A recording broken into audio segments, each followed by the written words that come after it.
the information that is now about to come cascading down upon them, and we're getting more and more every day, they are not going to be able to handle the pressure of what's going to happen. And it is just Attorney General Barr mentioning that, yes, confirming that the Obama administration did spy on the Trump campaign is sending people over the edge. And then when you add to that, Barr saying he has formed a team to review the FBI. This isn't going to be against rank and file FBI guys, but a team of FBI officials to look at the decisions that were made all throughout these investigations, throughout the summer, the probe of the Trump campaign, what led up to it, etc., and the Justice Department. It is going to rock their world because they have been wrong on a level that has never been seen in media history. They had an opportunity to cover the biggest abuse of power scandal in their lifetime, and they preferred to remain in their bubble of hate and rage and tinfoil hat conspiracies in the hopes that they could eliminate Donald Trump and have him impeached. And now the boomerang has happened. We'll get to all of that. I'm going to get back to this letter in a second. I'm going to get back to what is coming in a second. Also, you saw earlier today, Julian Assange was taken out of the Ecuadorian embassy and apparently has been charged with a conspiracy. There's going to be extradition battles, I assume, going on with his lawyers, etc. Under arrest, facing extradition to the U.S. for a conspiracy to commit computer intrusion for agreeing to assist Chelsea Manning. Remember, it was Obama that pardoned Chelsea Manning in hacking a Department of Defense computer. The Department of Justice released the following on Assange. The indictment alleges that in March of 2010, Assange engaged in a conspiracy with Chelsea Manning, a former intelligence analyst in the U.S. Army, to assist Manning in cracking a password stored on U.S. Department of Defense computers connected to the secret Internet Protocol Network, a U.S. government network used for classified documents, communications. Manning, who had access to the computers in connection with her duties as an intelligence analyst at the time, was using computers download classified records to transmit to WikiLeaks. Cracking the password would have allowed Manning to log onto the computers under a username that was not in their possession, rightly in their possession. Such a deceptive measure would have made it more difficult for investigators to determine the source of the disclosures. During the conspiracy, that's what it basically is. It is interesting to watch the reactions to all of this. Ecuador's former president, Rafael Correa, blasted his successor, Lenin Moreno, as a traitor for allowing the arrest of Julian Assange. Quote, the greatest traitor in Ecuadorian and Latin American history. Moreno was allowed the British police to enter our embassy in London to arrest Assange. Moreno's a corrupt man, but what he has done is a crime that humanity will never forget. And anyway, the arrest was released as a video of it. Glenn Greenwald has raged against this and is battling journalists. It is the criminalization of journalism. Everybody's going to have to make up their own decision on Julian Assange, et cetera, and what happened. Let me just raise one sidebar issue before we get into, some of the issues involved here, because it does raise a lot of questions. Because let's take, for example, the WikiLeaks publication of the DNC hack emails. And I asked Julian Assange this. Well, remember, we took the time. We flew to London. We went to the Ecuadorian embassy. By the way, it is amazing. You would think that maybe he lived in like 300 square feet. Basically the equivalent of a, small, maybe 1-bedroom apartment. Nothing extravagant. Stayed there, obviously, because he had strong feelings about his work. And remember, the original reason that he went there went away as it related to allegations and charges that were brought against him. This is 7 years. But those allegations went away, and then it became an issue of what the United States was going to do. So, but here's the question, because first let me play. I dug in pretty deep on the issue of, did you get this from Russia's sources? And here's his question and answer that was on Hannity. Russia give you this information, or anybody associated with Russia? Our source is not a state party. So the answer for our interactions is no. You did not get this information about the DNC, John Podesta's emails. Can you tell the American people 1,000% you did not get it from Russia or anybody associated with Russia? We can say, we have said repeatedly over the last 2 months that our source is not the Russian government and it is not a state party. Now, remember, this is where I think Greenwald has actually touched on an issue that nobody would dare touch. I have always wondered, I thought, okay, so they're investigating where the hack came. Look, Devin Nunes, who will join us later, he warned us all that the hostile regime, Russia, they're hostile. They have a history of interfering or trying to interfere or create chaos in elections. He warned in 2014 they would do it in 2016. Nobody in the Obama administration gave a rip. Remember, this all happened in the Obama years. And they have done this to other countries. And it's fascinating how Ukraine has been desperately trying. They have admitted that they did interfere in the 2016 elections. Don Solomon's investigative reporting has been telling us. And they desperately want to give us the evidence of it, which would be, it's sort of like liberals only care about, issues of Me Too or sexual harassment if they can bludgeon a Trump Supreme Court nominee. But they're stone cold silent when there are significant, real, serious allegations of rape and violent sexual assault by a Democrat, the lieutenant governor of Virginia. They don't care about the issue. They only care if they can use the issue. Do they care about America's security? And I think this is a very key question. And those countries that work to influence our elections, they care about it. I care about it. I talked about yesterday. You want to beat Putin? I know how to beat Putin. You want to run Russia and make it an insignificant country, but for the nuclear weapons they have, put that aside for a second, although you really can't. We just got to up our production. We have more energy resources, the lifeblood of every economy, than everybody else. How ironic we're talking about eliminating gas and oil when we are now, for the first time in 75 years, the number one producer of oil and natural gas. We figure out a way to take care of our friends in Western Europe at the right price. Guess what? Putin's out of business. That is their entire economy is based on it. And it would render those bad actors insignificant. But what Greenwald is interesting. I've never understood, if they wanted to get a feel about Russia's influence in the in the election, or chaos production in the election, why did they never go and ask Assange? Now, I would have thought that he probably, wherever he got this information from, doesn't it make sense to think that he probably has some forensic footprint of where it all came from? Now, I do talk to intelligence people. Most of them seem convinced it was a Russia or Russia-connected source for Julian Assange and WikiLeaks. He denies it adamantly. Asked him again and again in that interview. And then it raises this question. Remember the New York Times ended up printing all those emails, and the Washington Post printed all those emails.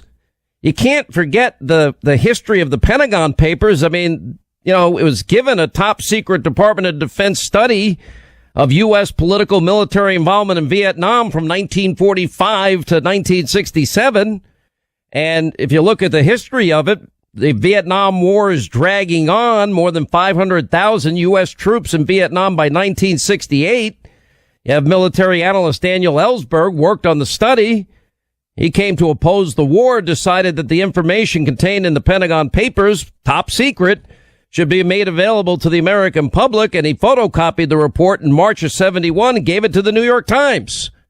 Stolen military documents, almost identical to the whole Assange issue with Chelsea Manning.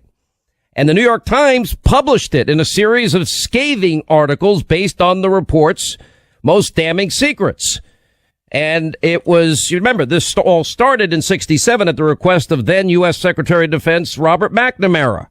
And you have this team of analysts working for the Department of Defense preparing a highly classified document and a study about our involvement in Vietnam from the end of World War II to present day. They're called the Pentagon Papers. That's the report of the Office of the Secretary of Defense Vietnam Task Force, later becoming famous as the Pentagon Papers. Anyway, contained 3,000 pages, a 3,000-page narrative, along with 4,000 pages of supported documents. It was finished in 69. It's fed to the New York Times in 71, and Ellsberg changes his opinion. So it becomes a big Supreme Court case after the Times publishes the front-page articles based on the information contained in the Pentagon Papers. Anyway, then after the third article, the Department of Justice got a temporary restraining order against further publication of the material, arguing it was detrimental to U.S. national security. Anyway, and then in the famous case, New York Times versus the U.S. and the Washington Post, they joined forces to fight for the right to publish.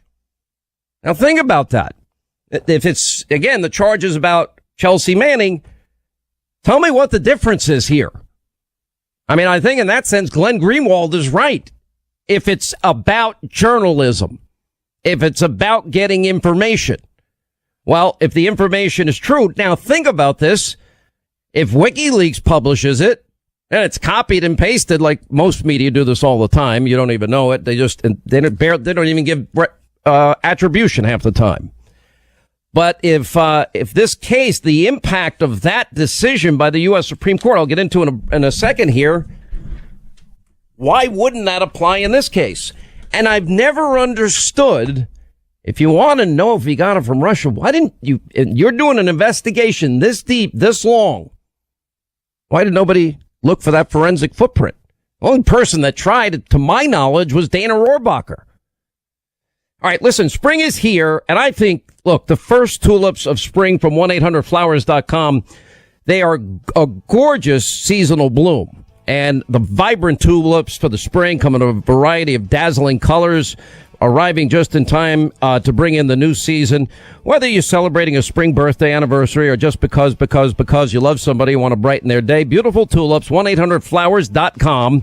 And right now, 1-800-Flowers will give you, my listeners, their 30 for 30 offer. You get 30 beautiful assorted tulips for $30. Look, I think it's the most beautiful bouquet they have. You know, but look, everyone loves roses. You can't go wrong, obviously. But beyond roses, this is it. Bright, beautiful mix, orange, yellow, pink blooms, assorted tulips.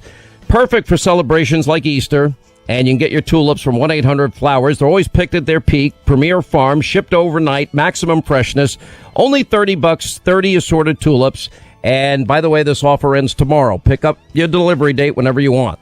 All right, just go to 1-800-Flowers.com, click on the radio icon, and enter the code Hannity. 1-800-Flowers.com, click on the radio icon, enter the code Hannity, and you're going to make a lot of people happy with that arrangement. This really is beautiful. Ratcliffe and me to brief you directly on the 8 criminal referrals. I appreciate your consideration in this matter. He'll join us at the top of the next hour.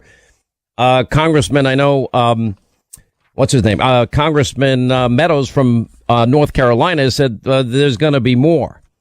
Now, we also have today the Obama White House counsel, Gregory Craig. He has now been charged by federal prosecutors on 2 separate issues. One having to do with being indicted on charges of lying and hiding information related to his work for Ukraine. And 2, charged by the Justice Department's Foreign Agents Registration Act, or FARA. Remember, this is a law that was rarely used until Manafort. And it was all brought up again during this whole Russia thing. And the Foreign Agents Registration Act, or FARA as they call it, and faces 5 years in prison for each of the charges. Now, this is just interesting. Interesting in as much as we've had up to now a two-tier justice system. Interesting because we've not had equal justice under the law, equal application of our laws. Interesting that you watch a meltdown, and it's going to get louder and more extreme as the news media now begins to understand that they have been wrong on a spectacular level, that they've missed the biggest abuse of power corruption scandal in American history. And with the information that I know is coming, that I know some of you have been impatient. When, Hannity? When? And what's going to happen? Look, we've been unpeeling the layers of this onion with this ensemble cast on radio and TV now for over 2 years. The media, the Democrats, have been pushing nothing but lies and tinfoil hat conspiracy theories for 2.5 years, because 4 separate investigations have now shown there's no evidence of any Trump-Russia collusion. The FBI 9-month investigation, Page and Strzok, nope, no there. Lisa Page, we didn't have anything before Mueller took this over. We've been digging for 9 months. Began in July of 2016. Mueller was appointed in May of 2017. They didn't find anything, not a single thing.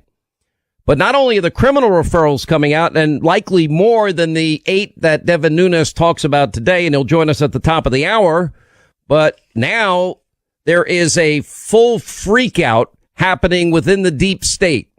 Those people that abused their power, those people that helped Hillary get elected and rigged an investigation, those people that were responsible for a fraud committed against the FISA court, those responsible for violating the constitutional rights of Carter Page, those that were involved in spying on the Trump campaign. Then we're going to get on top of the Barr investigation, which I believe once it begins will be exhaustive. If we care about truth and we care about laws and we care about the weaponry of intelligence not being turned on the American people, we better get to the bottom of it. Or else there will be coups that happen in this country by people that think that they know better than we, the people, who ought to be president. The people that refer to us as the smelly Walmart people, or irredeemable deplorables, or, bitter Americans clinging to their God, their guns, their Bibles, their religion. Those that support Donald Trump, that like the success of Donald Trump, that see America thriving on the world stage with strength again, etc. But after that, you're going to get the Barr investigation, the Horowitz report, the Huber report, more of this testimony. I mean, it has been so enlightening the last couple of weeks, thanks to Congressman Doug Collins of Georgia. And all that we learned this week with the testimony, the fact that the general counsel, the FBI, they tested 40 emails of Hillary's, just 40. And they found 4 labeled, classified, top secret, that she had on that hard drive. Clearly, that met the standard of gross negligence. And you want to meet the standard? All these people hoping they get a sentence out of the Mueller report about obstruction of justice, which, by the way, it took seconds for Rod Rosenstein and Attorney General Barr to say, well, they don't have it doesn't rise to the level. But they'll cling to that, but they'll ignore subpoenaed emails, 33,000 deleted emails. We now know the actual date, when it happened. In other words, the acid wash of the hard drive. We know when that happened. And nobody seems to care in the media. It's just like they don't care about the issue of women and sexual assault unless it's a Republican they can bludgeon. Otherwise, all the I believers would be out there believing the women that claim that they were raped and violently assaulted by the lieutenant governor of Virginia.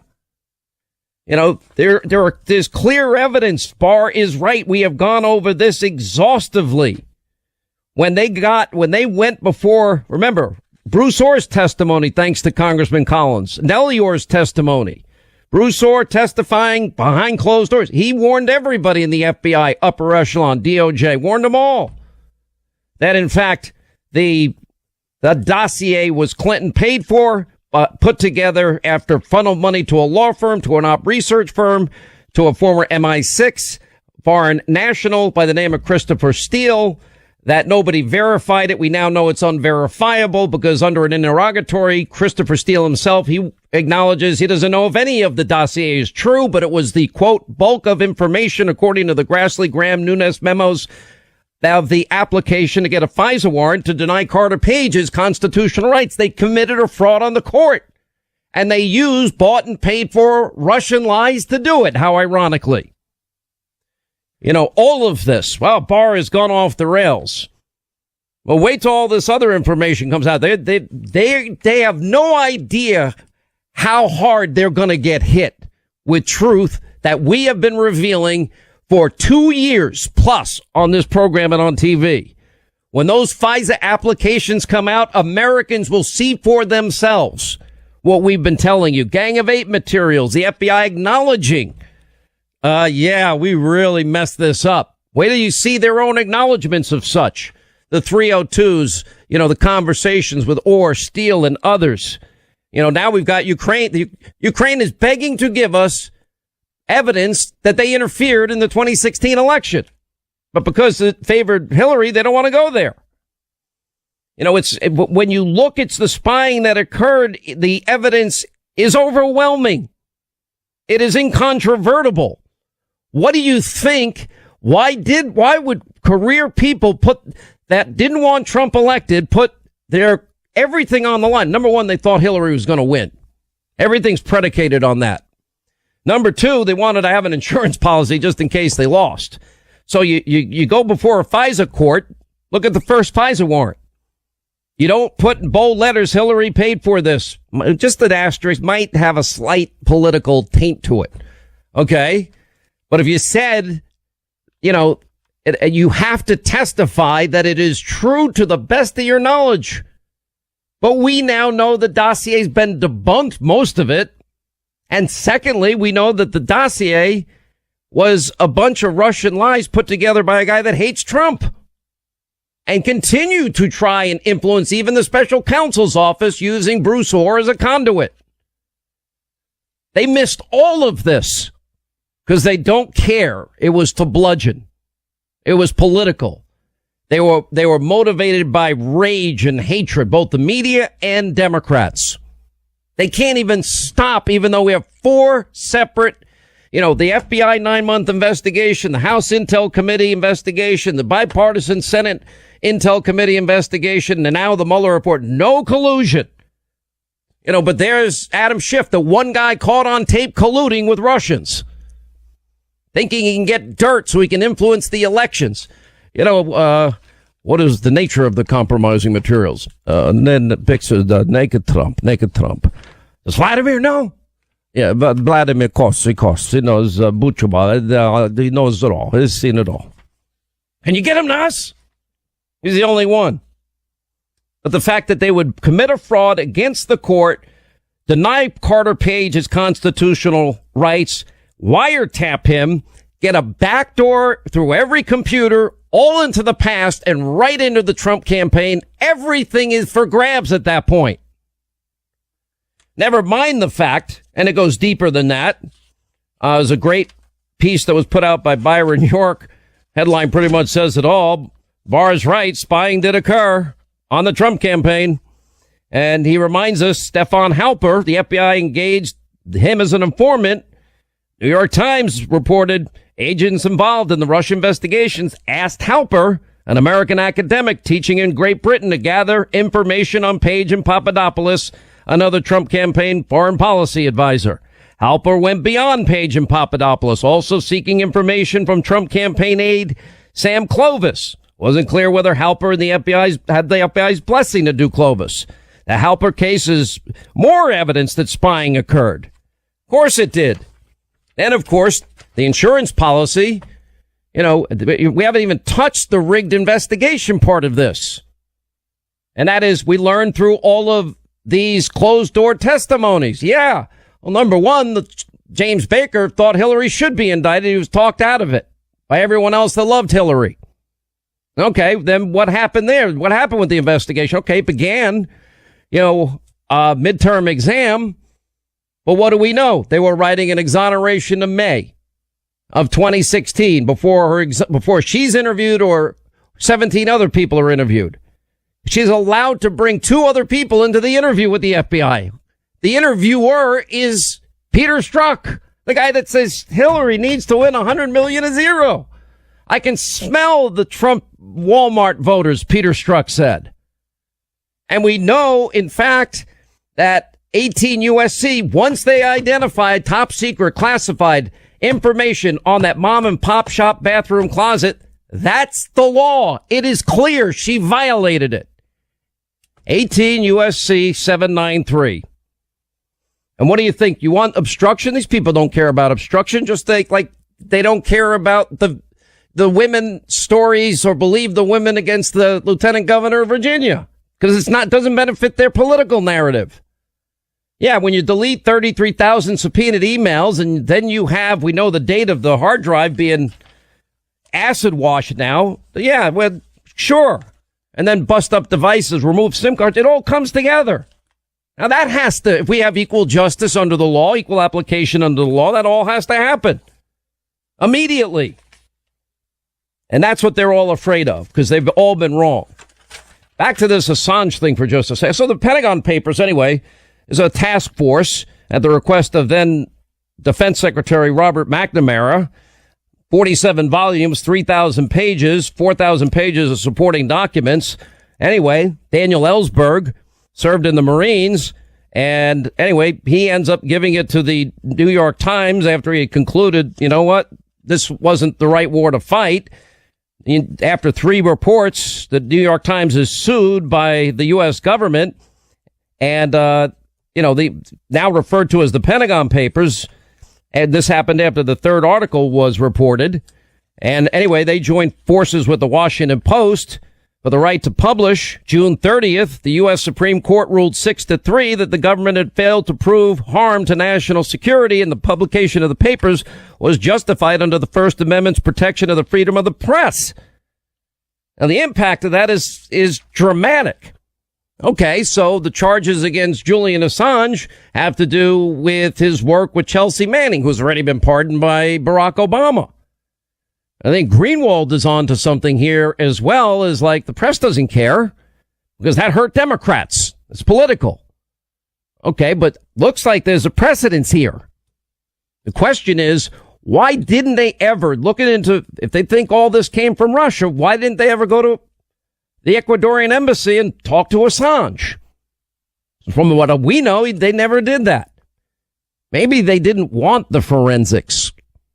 Maybe there were other sources. Now, most people tell me, my sources say, yeah, probably it was connected in Russia to some way. Maybe a third party, some outlet, whatever. I have other people, smart people telling me, nope. Might have come from a couple of sources. Some of them might have even been Bernie supporters. Who knows? I don't know the answer to that. I only know the answer he gave me. But I wonder, I would assume, based on the past actions of WikiLeaks and Assange, that there's probably, I don't think everything he owned is in the Ecuadorian embassy at that point. A lot of people would come and go, like and Pam Anderson, for example.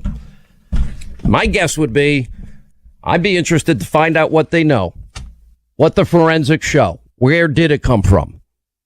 And I think it should have been asked if we really cared about it, just like we should ask Ukraine for the evidence that they have that they helped Hillary Clinton in 2016. Idea of who some of the sources are behind these leaks. We don't know if the Department of Justice has been looking at these, but, there's just been unprecedented things have happened. But first, tell us, how many people is this capturing? Can you give us any names on this list in terms of your referrals? Well, I'm not prepared to give any names, but I think most people that have followed Russiagate for a long time, they know a lot of the names. But there's 5 that are straight up, 5 names. Then there are, when you get to the leaks, we don't know. We think there's only a few people behind these leaks, but there could be multiple people. So on the global leak referral, there could be several individuals. When you look at the conspiracy, I mean, that could get up to a dozen, 24 people. So, for example, we don't know all the people that are involved. Look, we know Strzok and Page, and we know their involvement because they've been interviewed. But, there's other people that were above Strzok and below Strzok that have not been interviewed. So we don't know if they're involved in this conspiracy or not. My question is, now that President Trump has been exonerated of Russia collusion, is the Justice Department investigating how it came to be that your agency used a salacious and unverified dossier as a predicate for a FISA order on a U.S. citizen? The Office of the Inspector General has a pending investigation of the FISA process in the Russian investigation, and I expect that will be complete probably in May or June, I am told. So hopefully we'll have some answers from Inspector General Horowitz on the issue of the FISA warrants. Go ahead. More generally, I am reviewing the conduct of the investigation and trying to get my arms around all the aspects of the counterintelligence investigation that was conducted during the summer of 2016. All right, the Attorney General Barr. Before that, we have Devin Nunes of the House Intelligence Committee, one of the committees that after an exhaustive investigation determined that there was no evidence of Trump campaign collusion with Russia. Devin Nunes earlier today sent a letter to the Attorney General, as we've been telling you it is coming. For more than 2 years, the House Permanent Select Committee on Intelligence, the committee, in parentheses, conducted a wide-ranging investigation into the Russian government's efforts to interfere in the 2016 U.S. presidential election. As part of that investigation, committee Republicans identified several potential violations of law. Given the sensitivity surrounding this matter, I will have my staff contact the department to arrange a time for Representative John Ratcliffe and me to brief you directly on the 8 criminal referrals. I appreciate your consideration of this matter. Now, the former head of the House Intelligence Committee, now Minority Leader, is Devin Nunes from California, their 22nd District. Welcome back, Congressman. Well, you said this was coming, so here it is. Thanks, Sean, and thanks for all your work on this and making sure that the American people actually knew the truth. It's been a long road, but it's great today to be able to send this to the Attorney General. And we're prepared to brief them. It's quite exhaustive, and I think the Attorney General will find it quite interesting for the investigation that now we know that he's doing. Well, let me go into the issue, which I think is very important here, because I'm assuming you're not going to name the names, but I think a lot of them are very obvious, at least to me, and I won't sit here and offer conjecture. You're not going to talk publicly about it at this point. No, and it wouldn't be appropriate, right? Because a lot of this is highly sensitive, classified information. The Attorney General, everything that I've seen, he's a grown-up. And so, part of the reason why we're sending these over in this way, where we want to brief him directly, is because we have trust and confidence in him. So this isn't, one of these things where we have to get a bunch of media and hype it up. The fact of the matter is I want to send this to the Attorney General, brief him, let him look at it, ask us questions that he may have about this. And, look, these people that were involved in this, let's just say what we feel is inappropriate behavior, and we think that they broke the law, or we wouldn't refer them for criminal prosecution. Yeah. Look, they don't need to know what we know, and that's the bottom line. I mean, look, I think they all know who they are, but there could be other people that don't know that we've actually found out what they were doing was wrong. So I'm not going to give these guys any advantage and tip them off as to what we have. Let me ask you, I keep saying and describing to our audience, there have been 4 separate conclusions as it relates to Trump-Russia collusion. The FBI 9-month investigation, even Page and Strzok, there's no there. Both of them saying it repeatedly. Lisa Page saying after 9 months they had nothing before the appointment of Mueller. We had the House Intelligence Committee investigation, which you ran. You found no evidence of collusion. The same with the bipartisan Senate committee investigation led by Senator Burr. Now the Mueller report couldn't be any more clear on the issue of collusion. But that's not stopping people on the other side, be it, people that have been selling conspiracy theories and outright lies and anonymous sources and breathless, hysterical reporting and pronouncements by people in Congress. But there is information. There's been a parallel investigation that I know you have been aware of on the front lines of discovering where there is real evidence. We have not only your criminal referrals, but we now know and have confirmation from this week that the Attorney General has formed a team to review the FBI and Department of Justice's actions during this probe. That will be big. The Inspector General Horowitz's report on FISA abuse, I think that's going to be big. Not sure exactly what John Huber is going to come up with, but I expect it's going to be interesting. More closed-door testimony will be released. And then, of course, the president, in an interview with me a week and a half ago, talked about releasing the FISA applications, Gang of Eight materials, 302s, and we're awaiting a court potentially giving us some information on Christopher Steele that will be hopefully as revealing as I'm told it will be. And then, of course, now we have evidence. The Ukrainians want to give us evidence that they worked to influence our elections. Do you have plans to release those FISA applications, Gang of Eight information, the 302s of Bruce Orr and others, and the 5 buckets that John Solomon, as they call them? I do. I have plans to declassify and release. I have plans to absolutely release. But I have some very talented people working for me, lawyers. And they really didn't want me to do it early on. One of the reasons that my lawyers didn't want me to do it is they said, if I do it, they'll call it a form of obstruction.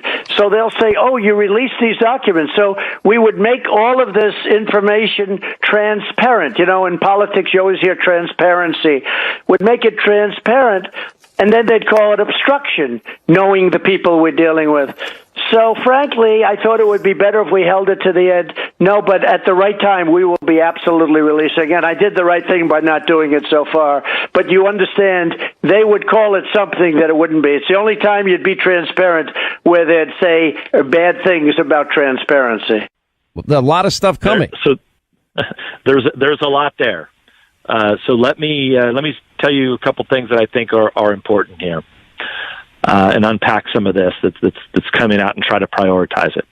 Number one is this Mueller dossier that I now call it, because this 400 pages and all this talk about releasing it. And remember, I was the first member of Congress to actually say all of this should be out. But what is important is the underlying information and how they reached their conclusions and what made it on the page of their 400-page Mueller dossier. Because I am convinced that with Weissman and all these other bad actors who should not have been involved in this in the first place, because they should have been conflicted out. I think a lot of your listeners understand this, but you had Weissman and another lawyer who were on Mueller's team who were part of the chain of custody of the Steele Democrat dirt dossier in 2016.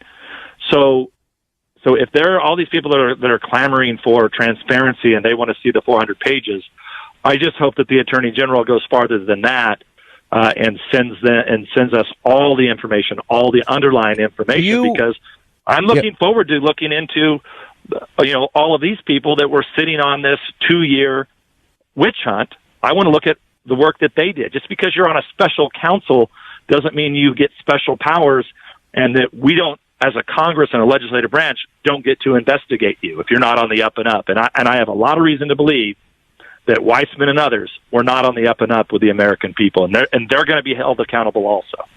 Do you believe, as I do, and I believe that these transcripts that have been released by Congressman Doug Collins, closed-door testimony, that in fact the investigation into Hillary Clinton and her email server was rigged, and they did it for the favored candidate that should win 100 million to zero, as Peter Strzok said, and he could smell, not the smelly Walmart voters that were voting for Donald Trump like me. Do you believe there was a fraud committed on the FISA courts by withholding information from the court, that being that everybody had been told Hillary paid for it and was unverified? We now know the dossier is unverifiable and largely debunked. And was that the bulk of information used? Yeah. So look, from our memo that we put out over a year ago that they lied to the FISA court. So, and there was a whole bunch of other lying, which is why we want the rest of the so-called Comey mosaic. We want the rest of it out too, because you'll see just how fraudulent they were and what they were willing to do to spy on the Trump campaign. And isn't it nice now that we can actually call it spying on the Trump campaign, because that's what they did? It's just been so ridiculous that we haven't been able to use that term spy. But let me say, I think another important part of all this, Sean, I think will answer your question. So I was going through some of my notes, just the history of this morning. And, when we looked back when we first opened our investigation, the House Intelligence Committee's official investigation that was at the beginning of 2016. At that time, we had been have ongoing briefings as it relates to Russia and counterintelligence investigations. And so remember, in January and February of 2016, I'm out there doing interviews and getting attacked in these interviews that was back when I used to talk to the Democrat-controlled media, and I would, take every question, and they would be like, "You don't know who Roger Stone is?" And what I would say was, I said, "Look, I have yet to see 1 ounce of evidence against any American at all, and a court, supposedly NSA, FBI, all the IC, CIA, everybody's giving us everything that they have on Russia that people are demanding." And I'm sitting there taking ridiculous questions from press people saying, "Look, I don't have any evidence of collusion." And what was interesting at that time, when I go back and look, and I don't know if you remember this, we had real work to do on the House Intelligence Committee at that time. And this was becoming such a circus that I actually said, "Look, this has become such a joke because we have no evidence after a couple months looking at this. So I'm going to have Trey Gowdy and Tom Rooney, 2 lawyers that were sitting on the Intelligence Committee. I'm basically going to put them on a task force and let them conduct all these interviews, because until somebody somewhere gives us an ounce of evidence, we're not going to waste time on this. We have real problems in this country and real challenges with the IC." So this is a couple months before Mueller comes on. There is no way on earth that Bob Mueller didn't know from day one when he walked in that door that there wasn't an ounce of evidence of Trump colluding with Russians, period. That is an amazing statement and a shocking one. We'll take a break. We'll continue. He's with the House Intelligence Committee. He's the minority leader at this point, former chairman, Devin Nunes. 800-941-SEAN is our number. A lot more to get to in the course of our program today. Quick break. Right back. We'll continue. Indicted for charges of lying and hiding information related to his work in Ukraine. If we're going to have a fair justice system, then the law has to be equally enforced on both sides. So, look, the law's in place. I think that if you are working for a foreign government and you're lobbying on their behalf, you should have to register. That's why we have the law. Now, in the past, as you know, a lot of times this law has been enforced by somebody being able to go back in time and pay a fine and fill out the proper forms. So, hopefully this will set a marker down and make sure that every lobbyist, everybody in the swamp that's going to work for a foreign government. Look, let me just say, it's not a crime to work for a foreign government, but if you are going to do that, you should make sure that you're being on the up and up. So all this information is transparent for the American people to see. With the release of these closed-door testimonies, and we've had a number of them now, Bruce and Nellie Orr, for example, we learned that Bruce Orr, in fact, warned everybody about the Steele dossier, telling everybody Clinton paid for it. Remember, the money was funneled through a law firm to an research firm hiring Christopher Steele, a former MI6 agent, and that was not highlighted, we're told, in the FISA application at all. It was basically a random footnote about might have a political taint to it, rather than speaking boldly and clearly that the opposition party paid for it. So when we look at all of those things, I want to just dig down here. I see that as a fraud on the court. Now, we know that James Comey signed the first FISA warrant in October 2016, which, according to Rod Rosenstein, would mean that, to the best of his knowledge, it is true and accurate and has been, verified and corroborated.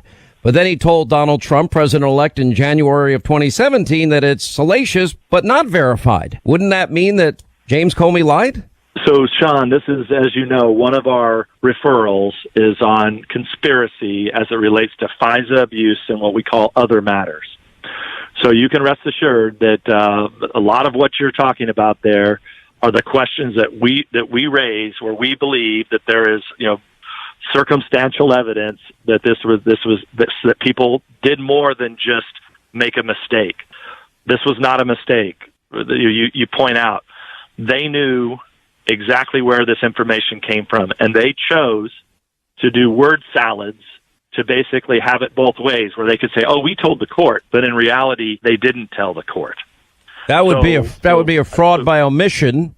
And now that we know it's unverifiable, they just basically took Hillary Clinton's political document and used it to violate citizens' constitutional rights, but it also gave them a backdoor to spy on the Trump campaign, which the Attorney General confirmed happened yesterday. But this is why what we're referring over is the statute of conspiracy, right? So they conspire to do a lot of bad things, lie to federal judges. Okay, that's the easy one that you're pointing out. Mm-hmm. They obstructed justice. They defrauded the United States of America. They abused their power. What we're pointing out in our referral is people conspired to do this. Somebody conspired to decide not to tell the information that they knew directly, that from Christopher Steele, that he was biased, that he was against Trump, that this was paid for by Democrats. And I find it's impossible for me to believe that all these people at the Justice Department and the FBI just had no idea. That's why they had to leave it a vague footnote in the FISA application. Well, with all due respect, it's not believable to the American people. Bruce Orr has testified that, in fact, he told everybody, warned everybody. And that was in August, before the October filing. Let me ask you about Hillary. Now that we have the closed-door testimony of people like Strzok and Page and James Baker, the general counsel, in other words, the top lawyer at the FBI, who thought he was fighting, he believed Hillary should have been indicted. That's an interesting part of his transcript that Doug Collins was able to give us yesterday, 2 days in a row. Mm-hmm. But more importantly, Strzok and Page said everything as it relates to the Hillary investigation was being run through the Attorney General's office. That would be, at the time, Loretta Lynch, who forced Comey to refer to it not as an investigation but a matter. That was on a tarmac for 45 minutes just prior to the decision about Bill Clinton's wife supposedly talking about their grandchildren. And then, of course, we see, in spite of what Comey had said, they were writing an exoneration in May of 2016,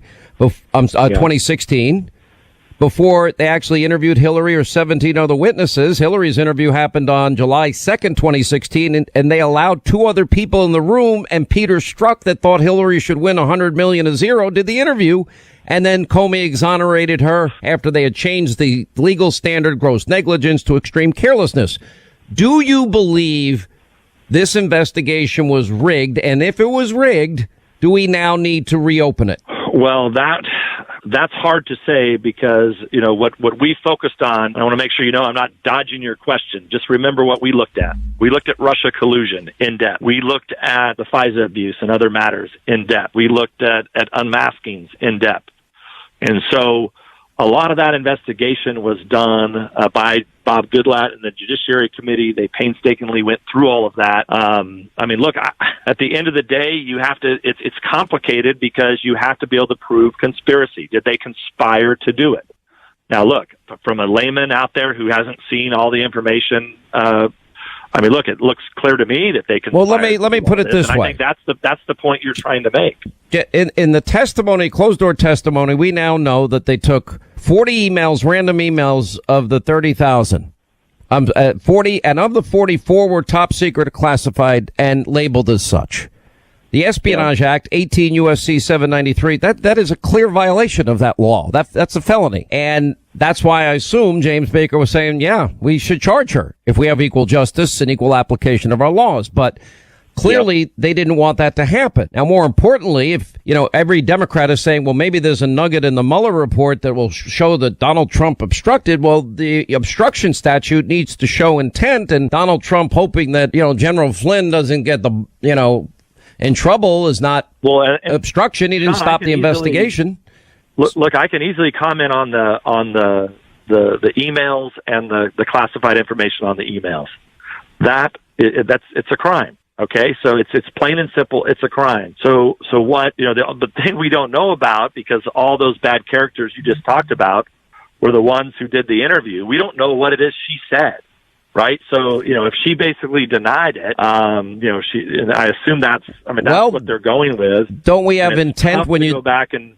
When you delete the 33,000, isn't there intent? When you acid wash the hard drive with bleach pit, isn't that intent? When you bust up your devices, isn't that intent? You remove SIM cards? Well, and it's more than, look, it's not just that, but it's obstruction. It's obstruction of justice. Exactly. And that's what that is. So, the other issue I would say too is that when you go back, we talked a little about Clinton and a little bit earlier here, and when they were working on that investigation, and how the same people that were involved in the Trump investigation, including with Russia, people forget, and this was in our report that's largely overlooked, that Comey briefed Lynch and Yates early in the spring of 2016. So they were in full motion and briefing at the highest levels that they were investigating Trump for colluding with Russians. That's incredible. And so if you take that date, right, which is we only know it's the springtime of 16. So Mueller doesn't get appointed for a full 12, 13 months after that. So you're telling me with the most sophisticated intelligence agencies ever created on the planet, after 13 months of investigation, you don't have 1 ounce of evidence that anybody was colluding with Russians. Think about that. Let me ask, and that's key. Now, let me ask you this with the Assange news today. I think it's a little bit odd. Now, I know I've talked to many, many people that are in the intelligence community. I won't ask you to know, you know things that I don't know. And the general consensus is, and I interviewed him in January 2017. I've interviewed him on the radio. And I've asked him, did you get this? I was very clear. We have the question. Did you get this from Russia or anybody associated with Russia? He says, no state party, not Russia, etc. All right. Wouldn't the one person that would know the answer to those questions be Assange? Now, I know he's being brought up on charges related to the Afghanistan release, et cetera, et cetera. Why was he never approached? Because I've got to believe that if he told me the truth, there would be forensic proof of such. And if he didn't tell the truth and it was Russia, there would be proof of that as it relates to what do you think? Well, what I would say about Assange is this, that what he did with the Snowden and Manning leaks, it was really bad and really dangerous. And I guess the case that they're making here now, look, it's the people that did those, that perpetuated those crimes, they were busted for it. In fact, one was released early, if I remember correctly. Snowden is still on the run. Those guys need to absolutely be prosecuted. The claim, as I understand it, I have not read the indictment yet, is that Assange was working in conjunction to get to figure out ways to break the codes down to get the information. So that would be problematic for Assange, and that's got to he's got to be proven in court. As it relates to the Russia matters, that stuff is still classified at this time, and it's hard for me to really comment on it. All right, got to take a break. More with the ranking member of the House Intelligence Committee, Devin Nunes, and his letter, criminal referral letter to Attorney General Barr, and all the other issues associated with it straight ahead. All right, the IRS is warning about a scam email. It comes with an attachment labeled tax account transcript or something similar. The subject line containing a variation on the phrase tax transcript. It appears to be a summary of your tax return, so it might be tempting for you to open. Don't do it. It's malware. Remember, the IRS does not send unsolicited emails to the public. It's important to know. And with tax season upon us, well, that's prime time for these identity thieves. And unfortunately, cyber criminals use that information. They'll file your tax return in your name and they'll get your refund. But LifeLock is here to protect you. They detect a wide range of threats, like your social security number for sale on the dark web. If you have a problem, they have a U.S.-based team of restoration specialists that'll fix it for you as they literally uncover the threats you will otherwise miss. All right. Now, if you go to LifeLock.com or call 1-800-LifeLock, use the promo code Hannity. You'll save 10% off your first year. That's 1-800-LifeLock, LifeLock.com, promo code Hannity. All right. We got to take a break. We'll come back. We'll continue. Do is pull together all the information from the various investigations that have gone on, including on the Hill and in the department, and see if there are any remaining questions to be addressed. And can you share with us why you feel a need to do that? Well, for the same reason we're worried about foreign influence in elections. We want to make sure that during an election, I think spying on a political campaign is a big deal. It's a big deal. I spy an attorney general giving credence to conspiracy theories. It feels like that basically the attorney general gaslit the country. Bill Barr, one of our nation's most respected lawyers, a two-time attorney general, turn in his tortoiseshell glasses for a tinfoil hat. Barr has made really clear, I'm going to be an engine for the president of the United States. I am not the attorney general for the country. The attorney general of the United States in a dog whistle to Sean Hannity is a big deal. He is a flunky for Donald Trump. He's not an independent thinker. He sounds good. He seems sincere. But if you look at what he does, not what he says, then you see the actions of a hatchet man here, and it's really disturbing. To use another American word, is he a toady? Is he saying the kind of language that Trump wants to hear him use? Well, unfortunately, I think over the past several weeks, I've been very disappointed in Attorney General Barr. I had higher expectations for him. He shaped the narrative after the Mueller report. He, in fact, then also had this testimony today that I think was very carefully nuanced as a way to try to support the Donald Trump's positions. So he acted more like a personal lawyer for Donald Trump today rather than the Attorney General. Said today that spying did occur in the president's campaign.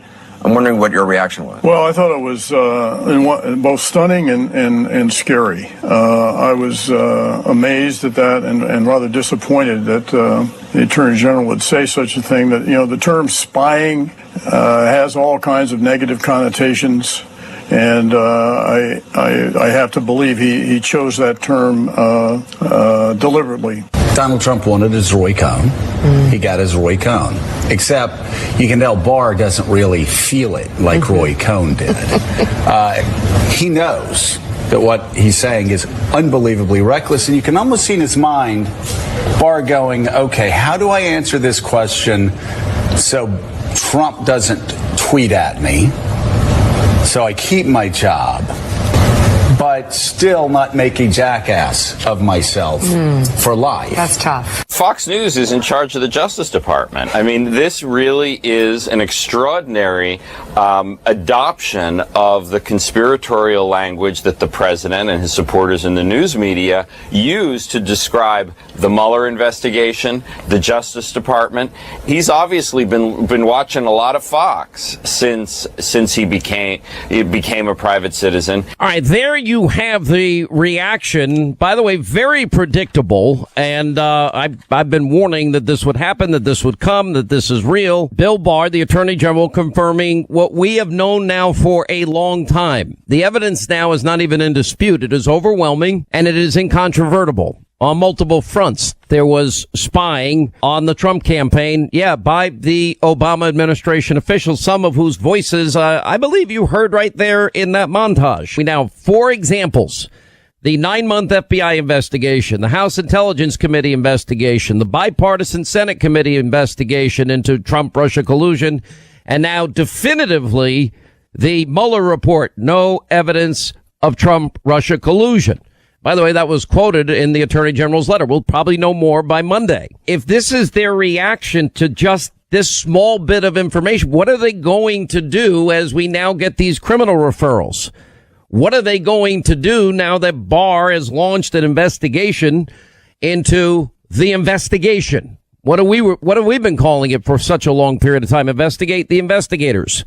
What are they going to do as it relates to the FISA abuse that we know occurred? We know that everybody in the upper echelon, FBI, DOJ, was warned. They were warned in August of 2016 by Bruce Orr that this Russian dossier was bought and paid for by Hillary Clinton and company. Funneled money, law firm Perkins Coie, to a op research firm, Fusion GPS, to a foreign agent, spy, former MI6 agent Christopher Steele. And we now know Christopher Steele does not himself stand by his dossier, claims it's raw intelligence. I don't know if any of it's true, 50-50. Well, the problem is that 50-50 intelligence, the ones that he doesn't stand by, as Bruce Orr warned, she paid for it. It's never been verified or corroborated, and Steele hated Trump and was invested in Trump losing. Well, that was never told the FISA court. Well, then the FISA court was given a fraudulent application. And remember, McCabe says no dossier. There is no FISA warrant. It wouldn't have happened. So they withhold information that's critical to the court, which is that Hillary paid for it. Now we know it's an unverifiable document. They can't claim they verified it because most of it's been debunked. And secondly, the author of the dossier doesn't support it. And they did it 4 separate times. They did this every 3 months, and they did it by going after a Trump campaign associate, Carter Page. That gave them a backdoor into all things Trump world. It gave them everything. So spying did occur. That's another example. And by the way, we did have a 350% increase in the surveillance unmasking of American citizens in 2016 by the Obama administration. You know, even Samantha Powers of the UN, is out there, 300 unmasking requests that she says I never did that. I don't know what that's about. And you can go, there were other issues as well that came up. We know, for example, look at the case of Stefan Halper. We know that Halper was a professor, was asked by the FBI, engaged by the FBI to be an informant for the FBI to penetrate the Trump campaign. New York Times reported, quote, agents involved in the Russia investigation asked Mr. Halper, an American academic who teaches in Britain, to gather information on Carter Page and George Papadopoulos, he was a low-level Trump campaign foreign policy advisor. And Halper went beyond Page and Papadopoulos and also contacting and seeking information from Sam Clovis. It wasn't clear whether Halper had the FBI's blessings to contact Mr. Clovis. Anyway, so the Halper case, as Byron York writes today, is more evidence that spying did occur. And as to the question of Barr, he continues, the question is whether or not it was adequately predicated, meaning whether the FBI presented evidence sufficient to justify the surveillance. Well, the Grassley-Graham memo tells us the bulk of the application and the FISA warrant was the phony Clinton bought and paid for Russian dossier. And we know they didn't tell the court, the judges, the FISA court judges, that she paid for it. Well, that's spying. Jonathan Gillum, former FBI agent, federal air marshal, author of the bestseller Sheep No More. Danielle McLaughlin, attorney, constitutional expert. Welcome, both of you. Jonathan, you've been in this game, this business long enough. Sounds like spying to me. It sounds like Barr told the truth and they can't handle it. Yeah, and I tell you, that is one of the greatest montages that you've ever played, because there are several, I don't know if people realize this, but there are several very important people that are making comments, congresswomen, former head of the CIA, NSA, that are saying things so ridiculous that that they're freaking out, that now they see what's really going to happen, and this is the ultimate thing that they didn't want to happen when Hillary lost, was for this to go forward and nothing to come out, and now the AG has the ability to do a real investigation to see if spying occurred. The fact that she would ask, whichever congresswoman that was, would ask the attorney general, well, why would you look into this? That is the craziest, dumbest question I've ever heard. That's his job. That's why he's hired. The very fact that he said he's going to look into this should give people a sense of respect for him, a sense of strength that he's going to go and do his job that he was hired to do. And I think when we look at the other thing that really bothers me about that montage is the fact that we don't have journalism anymore. There's very few news agencies, if we want to call them news agencies, that actually stick to collecting information and disseminating information. These are echo chambers for the DNC, and I think this really bothers me tremendously because they have free reign of the airwaves to say whatever they want for the DNC, and they're going after government officials that are doing their job, and that's kind of shaky ground for illegal behavior in my book. What do you think, Danielle? I mean, you're a lawyer, so if you don't present information that is pertinent. Now, remember, Andrew McCabe, deputy FBI director, said no dossier, no FISA warrant. But they never told the court that Hillary bought and paid for this Russian information. They never told the court that Christopher Steele, that he himself didn't stand by his own dossier, that it's really unverifiable. There is, to me, that is beyond a constitutional violation of Mr. Page's rights against unreasonable search, seizure, warrant issues, etc. But more importantly, it gave them a backdoor into the Trump campaign by committing a fraud. We'll let you answer that on the other side. Quick break. Right back. We'll continue. You know, I'm going to tell you something. Without my cup of coffee in the morning, I'm like Linda. I get very cranky. If she doesn't have her green seaweed, kale, spinach, disgusting Linda Blair exorcist projectile vomit stuff, whatever she's not in a good mood. I have to have blackriflecoffee.com/Sean because it's the best coffee I ever had. Now, the amazing thing is, well, who put this company together? Well, vets that were out defending the country, they didn't like the coffee that they were given by the government. They didn't like government coffee. So they decided they'd import coffee beans, and they started experimenting. And the result is the single greatest, best cup of coffee that you've ever had in your life. And it's the best roast to order coffee. Comes right to your door, every order. You pick the blend you want, the amount you want. Black Rifle will ship you coffee to your door. And if you join their club every single month, hassle-free. No lines. You're not supporting any liberal causes. And the coffee is the best you've ever had. You're also supporting a company that gives back. The Black Rifle Coffee Company, they hire vets. They hire first responders. They also donate to vets and first responders. Well, if you're asking me about this particular comment, yes, then that's about all I can say is I can understand and appreciate that comment. I think Trump is right. He needs to enforce this law. Americans should be first. So would it surprise you if I told you that these were President Obama's comments, actually not President Trump's? Would that surprise you? No, I know I don't agree with a lot of President Obama's immigration policy ideas as well, so my ideas definitely wouldn't change. It doesn't surprise me at all. If it's Obama, Trump, whoever, it's law is the law. Hey, what's up with Obama? I need to talk to him. For real. Let me call Obama. Just get him up on the phone. So does it surprise you at all if I tell you these are from President Obama as opposed to President Trump? These are actually President Obama's quotes? To me, that would make a lot more sense. Would it surprise you if I said these are actually President Obama's comments? No, not really. I don't think any of our presidents have been completely great. So it would open up opportunities for them if they learned English? Yes. Yeah, it would yes, most definitely. Yeah. So that sounds a little bit like you might be in favor of some parts of assimilation.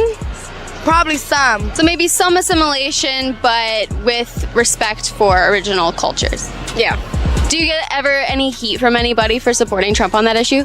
Yeah, they have their comment, but I really don't care because I've been around the world and I can't get what you can get. Only in America you can do this. Now, that's extremely funny. Glad you're with us 24 now till the top of the hour. 800-941-SEAN, toll-free telephone number. RedState.com put that together. And what they did is, people were asked if Trump's immigration quotes are racist. Yeah, then they turned out to be Obama's. You think about it. What is the language of success? All of this, put everything else aside. Will you be denied opportunities? Let's assume for a second you come to this country legally, you go through the process. Are there going to be jobs and opportunities, many of them, that you will not be qualified for if you don't speak English? And the answer is yes. So that would be assimilation. That would be English, the language of success. And if you care about people and you want them to be successful, that at some point has to be a requirement for them. But apparently, I guess not for some others. Anyway, it's funny. I mean, through the prism of politics, isn't it? It's interesting to watch. Everybody's, oh my gosh, Julian Assange hacked us. Well, we know Hillary's email server was hacked with classified, marked classified, top secret, marked top secret, and special access programming information. When we learned this week that they took a sampling of only 40 emails from Hillary's 30 some odd thousand of them. And 4 of the 40 were marked top secret. And that's, but if it's Hillary, it's a different story. If it's Justice Kavanaugh and a Trump appointee going on the Supreme Court, then I believe. If it's the Lieutenant Governor of Virginia, not so much. You care about building walls and keeping our borders secure and helping dreamers, and you believe in DACA and all these things. Yeah, if Obama's president, but not if Trump is president. On so many of the same issues.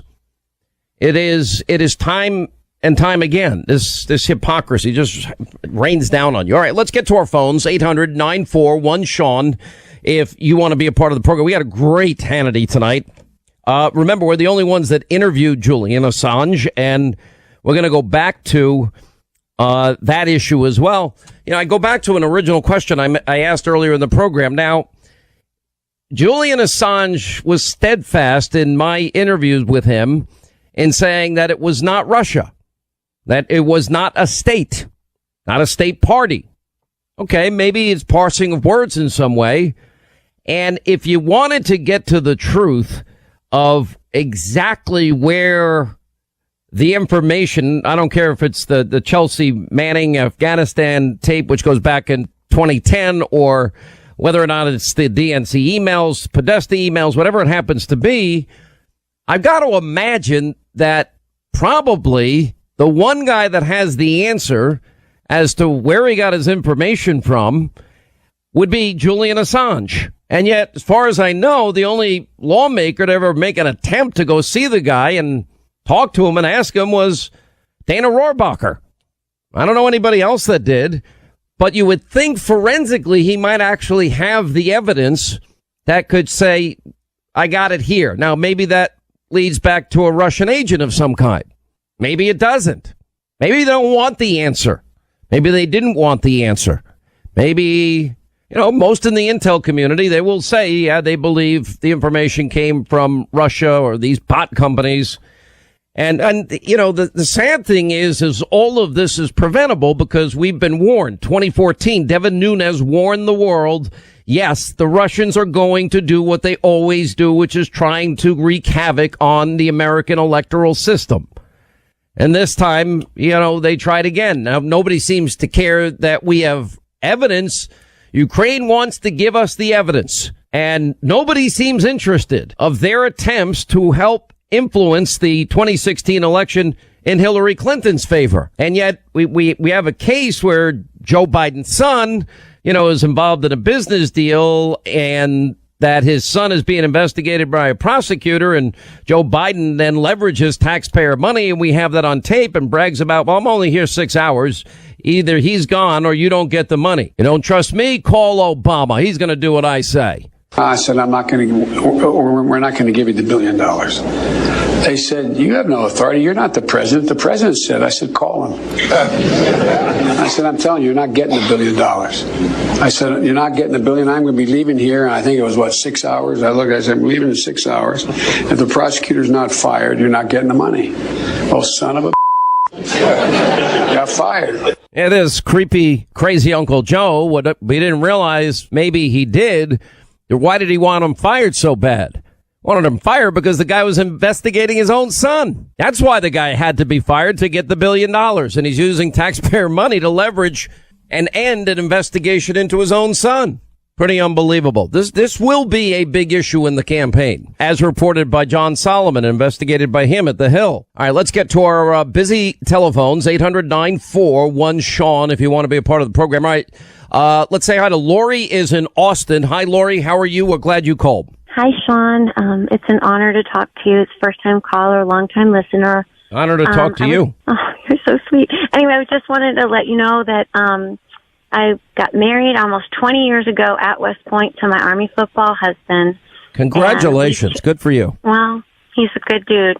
And we chose to move our 5 kids from Boston to Austin. So from Massachusetts to tax-less Texas. And I can't even tell you the difference. The first year we got a refund check from the government. I looked at my husband. I begged him. I said, please, put it in a bank account. Don't touch it. Make believe it's not there, because they're going to want it back. I didn't believe that we were getting money back from the government. It was such a foreign concept.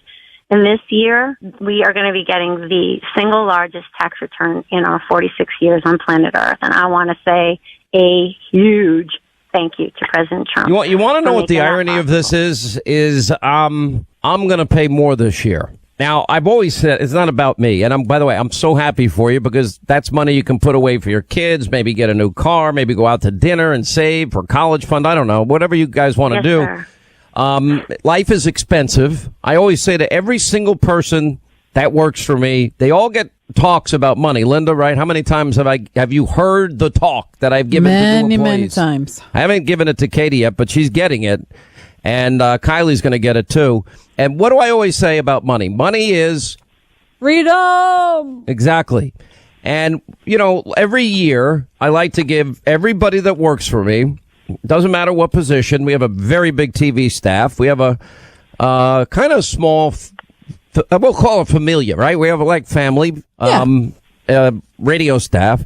And I like to give people bonuses. I try to be generous, and I try and consider how hard everybody works every year. And we try and build in good raises when people deserve it and all that sort of thing. And the thing is that let's say you give somebody a $5,000 bonus. That's a lot of money, right? I'll always say to people, where now remember, I come from, that's a ton of money. Yes. Yeah, don't blow this money.